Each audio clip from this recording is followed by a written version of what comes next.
At Unity down in Jupiter, Florida, and it's a great song. It's upbeat. Choir sang it. Choir sang it, absolutely, because I told him it was my favorite, and it's a good song.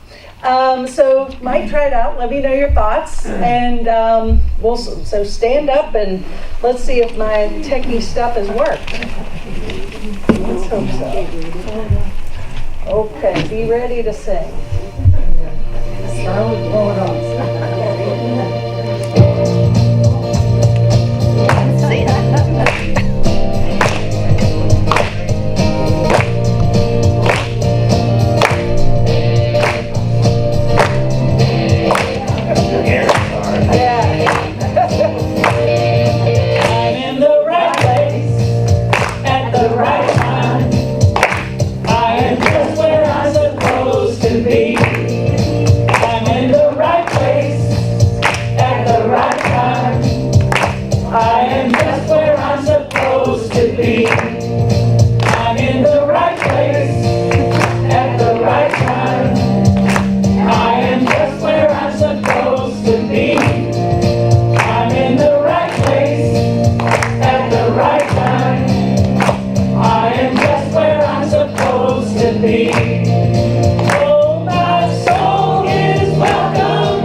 Thumbs down, you can be honest. You like it? Okay. So we'll do it. We're not going to do it every week, but it shakes it up a little bit and gets the blood flowing and put some soul into the day. That's right. And so today is Terry's birthday. Yay! Isn't that a great picture? And so anyway, yes, he would have been, let's see, 48. He would have been 69 today. So anyway, happy birthday, Terry.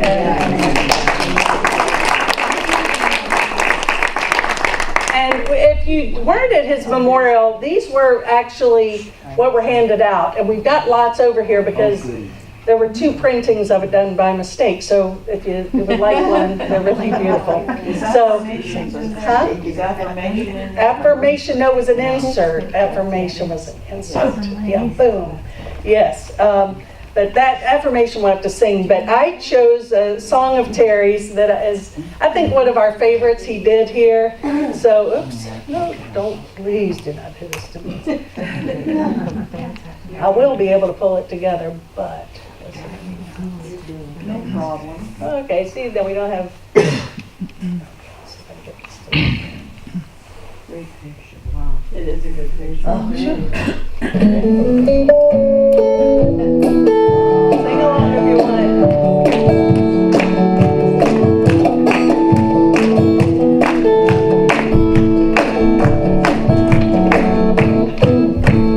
Everybody knows it can't be done. Why do they try and what's it mean? Just what this world doesn't need another crazy dreamer with a crazy dream. There was a man said, I'll send the word, I'm gonna bring back treasure, spice and gold. The people laughed and shook their heads, they said he's way too crazy, way too bold. Cause everybody knows the world is flat. You sail till you fall off the edge, and that's that. The story he got from everyone was it simply can't be done. Once 2 fellas had a dream, they're gonna build a machine to reach the sky. People laughed and shook their heads, they knew that only birds and angels fly. Don't waste time on foolish things. If God intended we'd all have wings. The story they got from everyone was it simply can't be done. Cause everybody knows it can't be done. Why do they try and what's it mean? Just what this world doesn't need another crazy dreamer with a crazy dream.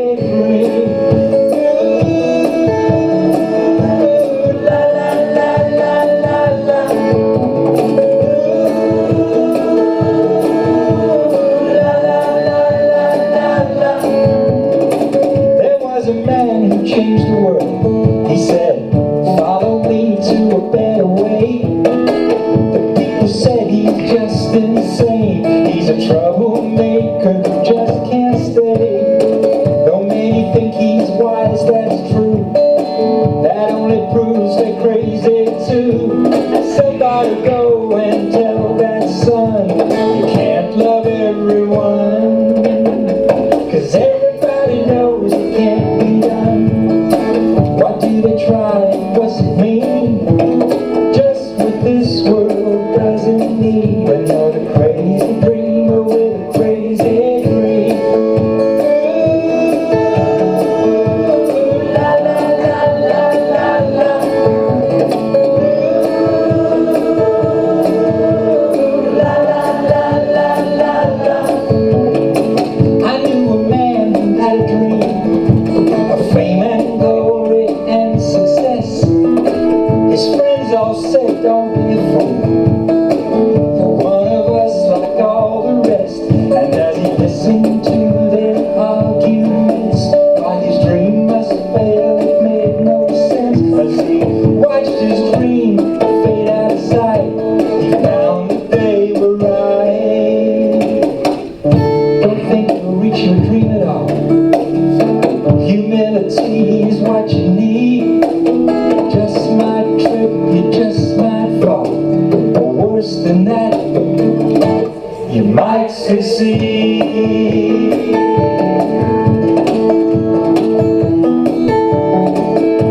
Cause everybody knows it can't be done.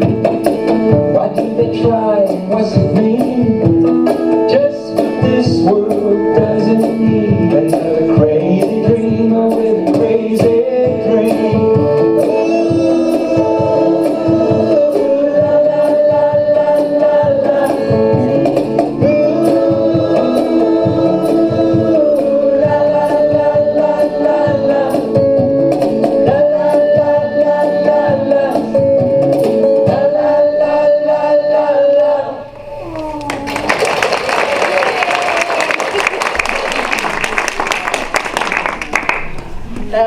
of my faves. And, Yeah.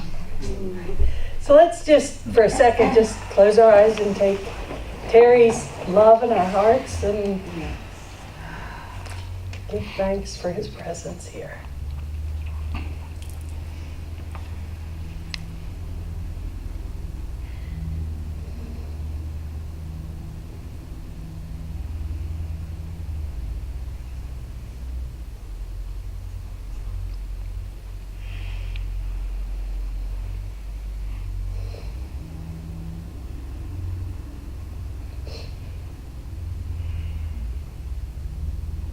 So it is.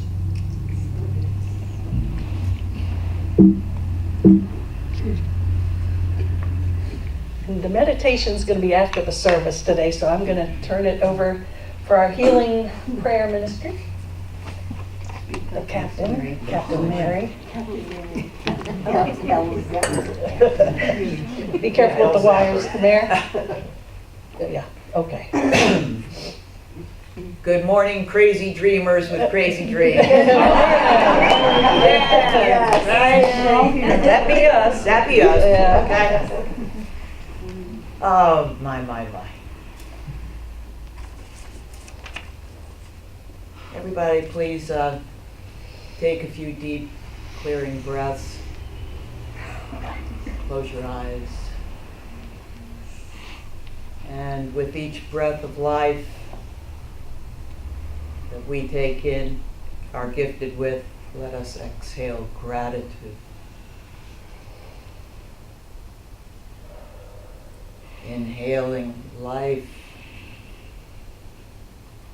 exhaling gratitude.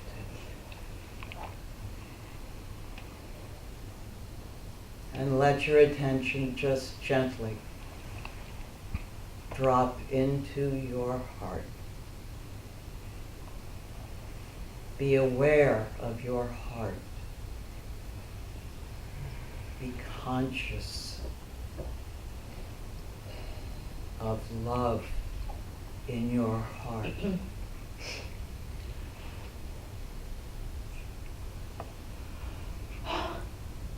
Hold the space of love. Feel the light, the loving light in your heart. Feel it expanding and reaching and growing. Feel the gentle power of love that dwells within you. Feel it. Feel it reaching out into this room, to each other, around the world.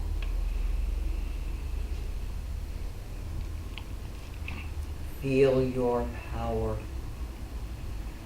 to love.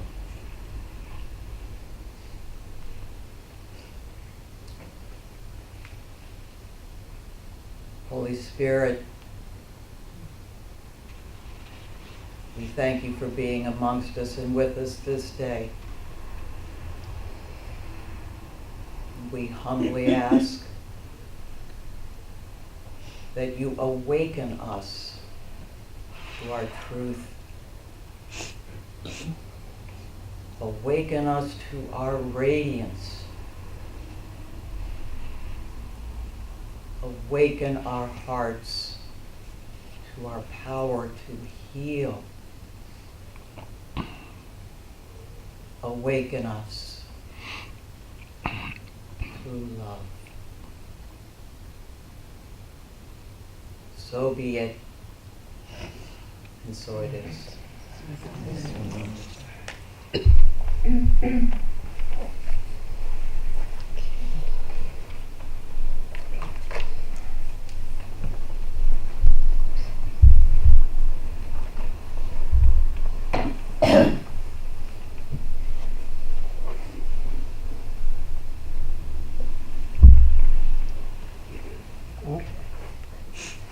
Okie doke, and the lights are on.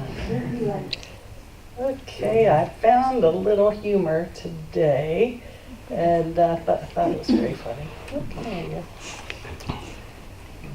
My cursor's stuck.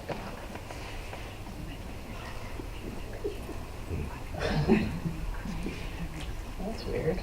Okay, so, well, that's interesting too. I think, yeah, someone's playing tricks on us, that's right. Mercury is in retrograde. Mercury is in retrograde, indeed, yes indeed. Okay, so I thought this was, basically today my talk is going to be about spontaneous healing.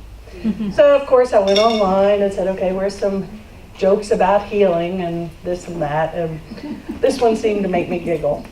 And it is, a man swallowed a mouse while sleeping on the couch one day. His wife quickly called the doctor and said, "Doctor, come quickly, my husband just swallowed a mouse and he's gagging and thrashing about." Doctor said, "I'll be right over. In the meantime, keep waving a piece of cheese over his mouth. Try to attract the mouse out and get him out of there." When the doctor arrived, he saw the wife waving a piece of fish over her husband's mouth. "I told you to use cheese, not fish, to get the mouse." "I know, Doc," she replied, "but I got to get the darn cat out of him."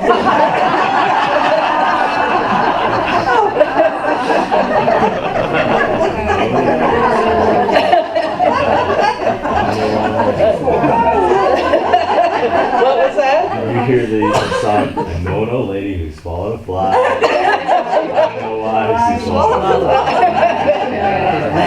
It goes on to a cat. Oh, okay. Ultimately a cow. Well, this is the short and sweet version. Yeah. No, I don't remember that. So, oh, that's funny. The old lady song. Oh, goodness. So anyway, spontaneous healing, often, we have our prayer ministry, and we've really seen many, many miracles occur the past few years, and with the prayer ministry, and just healings in general that are awesome, and, people who've been diagnosed with stage 4, terminal, this or that, and next thing you know, they're 100% clean and fine. And, I do believe in the bottom of my heart that we can overcome anything. Totally, without any exception, anything, no matter what the doctor says or no matter what the diagnosis is, that it can be overcome. I know that to be the truth. But I also know that we've been programmed to believe that that's not the case. So which system are we buying into? The system of universal truth or the system of the diagnosis and what the doctor says? And you've heard me say this before, but I thought this was such a cute way to share this. Marianne Williamson, who I heard speak the first time, this had to be close to 30 years ago, in New York. I was teaching, it was like 1988. Hard to believe I'm that old. Anyway, boy, I remember like it was yesterday too.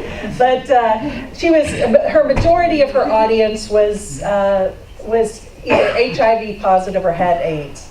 And first time I walked into this town hall in New York, I was just like, whoa, this was like amazing. She's this big and her energy's as big as space, and there's all these men, mostly men walking around, gay men who were very sick, most of them. So she's given a talk on the power of, choice and the power of God or love to heal and overcome anything. And she's making this point, and she'd obviously made this point with these fellows before because they knew how to respond to her question. And so she gives this scenario and she says, okay, you walk into the doctor and your T-cell count is the pits, and the doctor says, sorry, Joe, but you've only got 6 months to live or 6 weeks to live.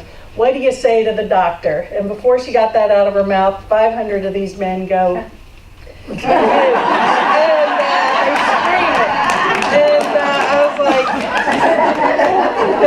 And I was like, it got my attention, and point well made. But I do believe that's the truth. I do believe it, and I'm going to talk about that. I remember a conversation I had with someone here a couple of years ago, and she was like, I've been coming here for years, and we are so blessed. We have such a healthy community. Since I've been here, we haven't lost anyone. No one's gotten sick really, and I'm like, yeah, it's amazing, And then last year wasn't such a hot year. We had some people with, Barbara, who got very ill and had to leave the area. She was a picture of health. She was an ambassador worldwide for perfect health. She's no longer, she's with us on the planet, but she's no longer with us here in this area. And of course, Terry's unexpected passing, and now recently we've got Ann and Dr. Bob and Jim Norris, a man who appears by all means to be a very healthy man, and freaky stuff, And so I've been thinking about this, Ellen, one reason she's not here today, main reason, too, we've got one car, her car is like doing that thing, so I said, do not drive that off the hill, tumble. If you saw her hill, you'd understand. And so I was waiting for her, and she said her hip, she just couldn't move. And anyway, she's dealing with some weird stuff. And so I want to share something that I shared last week, but I thought it was just so perfect. And it's from Jim Norris and the letter he wrote to his clients, because this to me is setting the tone for what I want to share with you guys today about true healing and overcoming, whatever that means. And Jim sent this letter out, and it said, the heart, by the way, seems to be very receptive to prayer. Sometimes I feel I know when I'm being prayed for. By the way, a request regarding prayer. It's common to focus on the illness being cured or asking divine to intervene to bring everything back to normal. What I'd like to visualize, what I would like is for you to visualize me healthy, whole, and vibrant. Express the divine blueprint the Creator had in mind when I was created. It's more of a celebration than a request for any certain outcome, not a focus on fixing something that's broken. I mean, who knows? Maybe the appearance of brokenness was necessary for the reset button to be hit so I can live a more balanced life. I would like to project positive possibilities into the unknown. And I think, Jim is a great student and teacher of the Hawaiian healing practice of Ho'oponopono.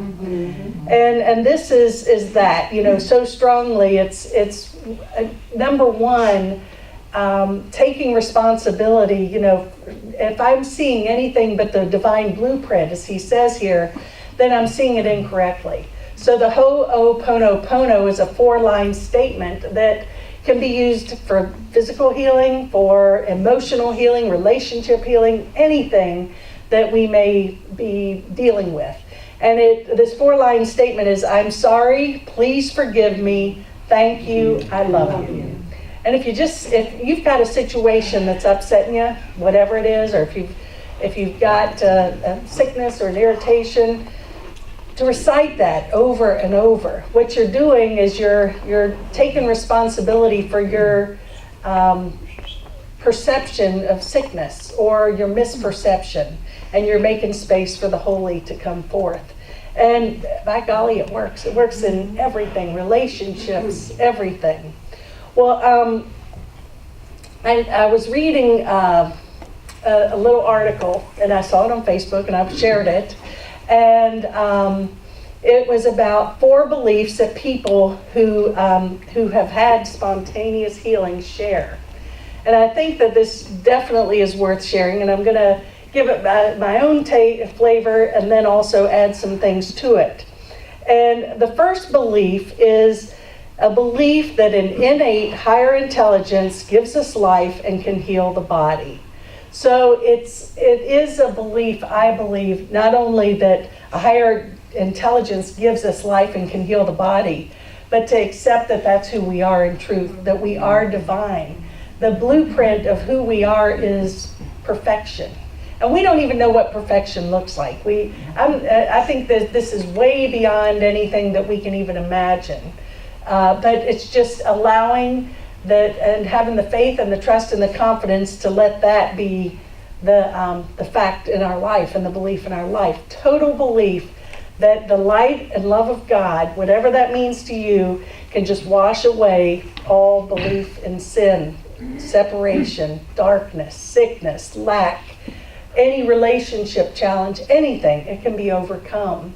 I found something recently on Facebook, and I see so strongly where people get caught up, and I include myself in this. We try to justify our whatever, our beliefs, and then we try to get people to join in on why we deserve to be angry or upset or what have you. And I'm like this because. And I was noticing a friend of mine who's Baptist, and great, go Baptist. It's a nice person, and went on to made a big statement about, we've got to be more honoring and accepting of gays, which I'm like, cool, that's awesome. And said we've got to let go of our judgment and invite everyone into our hearts. And I'm like, yes, that's what we need to hear in the church. And honest to God, the last statement was, except for the Muslims and the terrorists. She said they're evil. And I'm like, so it was, yeah, well, she's on her way. But but I think that, if we really want to experience a miracle, a life of miracles, we have to let the Muslims and the terrorists in our hearts too. Everybody. Because if we're carrying darkness, which is judgment, if we're carrying fear, it's just a burden and a weight and a veil between us and light. So if we really want to live this life of holiness and miracles, then we have to, my computer is in retrograde big time. And come here, you. I may have to make up the rest of the talk. Okay. Yay, I'll speak from the heart. So, that's what it's all about anyway. It's probably what the message is. But anyway, I do believe that, we need to make space for miracles to occur. The Course in Miracles says, miracles occur naturally as expressions of love. When they have not occurred, something has gone wrong. And what that gone wrong is I'm clinging on to the illusion of sickness and fear and darkness and judgment rather than the truth of healing and wholeness and oneness and unity with everything and all things. This yesterday, we had a beautiful seminar here with Shelley and Teen. It was from 1 to 5 o'clock, and it was on the root chakra. I had no idea what to expect. But it was awesome. Shelley's a great teacher, and it was really a great experience. And one of the things that she shared with us was a healing prayer. And the second characteristic of people who do receive spontaneous or have attained a spontaneous healing, it says here, thoughts directly affect the body, and your body believes every word you say. Exactly. So, where are your dominant thoughts going? I am, they say we teach what we need to learn. I am teaching what I need to learn here. I'm getting better, but this just brings it up for me. I recognize, whoa, okay, there, okay. So I'm recognizing it because, and it's not a bad thing. I'm not beating myself up for where I'm still holding on, but it's like, okay, got some healing to do there. And so anyway, I'm going to share this with you, but I want you to repeat after me because this is so powerful. So just remember that your thoughts directly affect your body. The words you say directly affect your body and your experience. The power of the spoken word. So take this into your heart and repeat after me. My body is a glorious place to live. My body is a glorious place to live. I rejoice because I have chosen this particular body. I rejoice because I have chosen this particular body. I rejoice because it is perfect for me in this lifetime. I rejoice because it is perfect for me in this lifetime. I am the embodiment of perfect health. I am the embodiment of perfect health. I am safe, I am secure. I am safe, I am secure. I am grounded, I belong. I am grounded, I belong. I am at peace in the material world in which I live. I am at peace in the material world in which I live. And so it is. And so it is. Good job. Didn't that feel better? Yeah. Well, the third principle here is that we continually are reinventing ourselves. And yes, we are. You know, we're reborn in every moment. I think that, and I've shared this over the years so many times because it was such an impact on me when I think I read this back in the late 80s. Deepak Chopra's Perfect Health. The idea that every cell in our body, every organ in our body is restored and renewed. Some people say as quickly as every 2 years. I've heard 2 to 7 years. Either way, we've got a new heart, we've got a new liver, everything every few years, whatever it is. So why the heck do we keep, if that was the case, then, why do I have the same, even our skin? So why do I have the same skin or heart thinking that I do anyway, that I had? Because we have to go inside to make those really deep changes. We have to change the program that's continuing to reinforce it. And so, but I do believe this. I know that if you've got a bad heart, or if you've